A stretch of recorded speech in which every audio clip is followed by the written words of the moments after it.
being stuck in the past. Yesterday, I was listening to a podcast that I tried to catch up. It's been a few months ago, but it was the Maxwell Leadership Podcast. And in this, John told a story about this young boy who was fishing.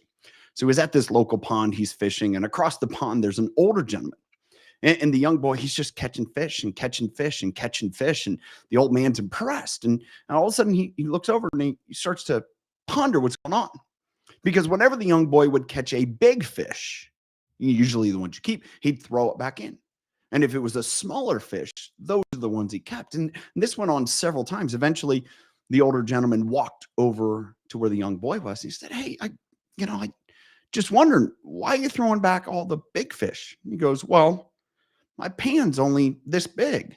So I can only fit this big." What I want to share today and from that is being stuck in the past. If we're stuck in an old pattern, we quickly find ourselves in that pattern yet again. And how that pattern plays out, man, we can get left in the dust. My thought of the day, as I read here below, a leader stuck in the past will quickly become the past. See, part of evolving and growing and developing as leaders isn't holding on to what's in the past. It isn't holding on to my pan is only 10 inches, so that's the only size fish I can fry. It's understanding, hey, you can cut that thing up in quarters. You can fit it in there.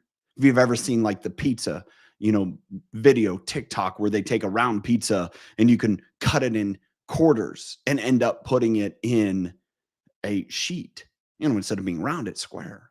See, it's thinking outside the box. We're working in a day and age where the leaders that think ahead and outside the box, they don't have to know all the information, but they have to take information that's provided to them, confer with the past, look forward to the future and say, how is this going to apply in the future? See, that's what amazing, great leaders do. If not, a leader stuck in the past will become the past. Thanks for being here. Catch you next time.